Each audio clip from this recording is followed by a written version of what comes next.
with Santos Productions welcome you back to the Tapestry Effect. Miscellaneous Marvels of Maidenhead. This is part 3, a window into the past. So, just recapping on what we started with in episode 1, where we were at the town hall, and this is it here again. And I didn't show you what it became, and this is it now. Lovely. Very nice. And again, here's the demolition shot in the background. You can see the new town hall, and that was built on the ground of St. Ives Place. Well, now here is a little article with a photo of that, and that's where Anne of Cleves lived.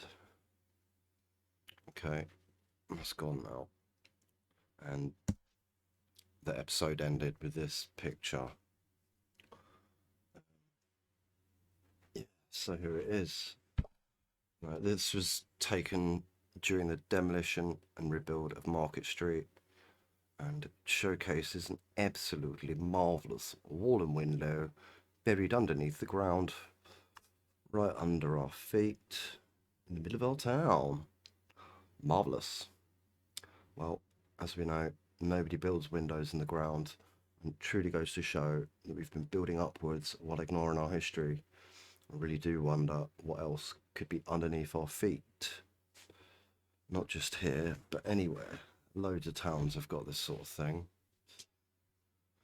Yeah, so the wall in the bottom far corner here, the blocked in aperture, looks really rather old and possibly dates back to the medieval Maidenhead, maybe further. The bricks look rather ruined, don't they? Like, really quite damaged.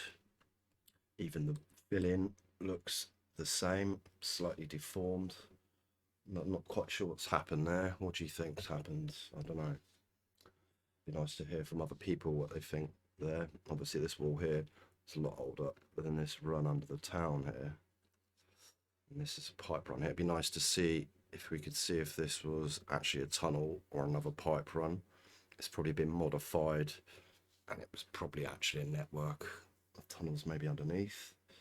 But obviously this goes to show that this used to be the ground level a long time ago. But it certainly looks pretty ancient. What amazes me mostly with these finds is, as usual, we get fuck all evidence. You've got one photograph and that's it in the public record. You don't really get any explanation, no more evidence, photographic or written. In fact, it's the only photograph of its kind that I can find in local archives. So again, scarce detail. And yeah, next time you're on Market Street, maybe you can start thinking to yourself that actually you're standing on a bit of hidden history. Right below your feet is this. Yes, it amazes me. I mean, why is it that we constantly build on top and ignore historical finds? Why do we demolish and deface, constantly rebuild towns and cities all around the world? Why do we demolish or renovate old world buildings and replace them with horrendous modern rubbish? Maybe these questions can be answered on another episode. See you later.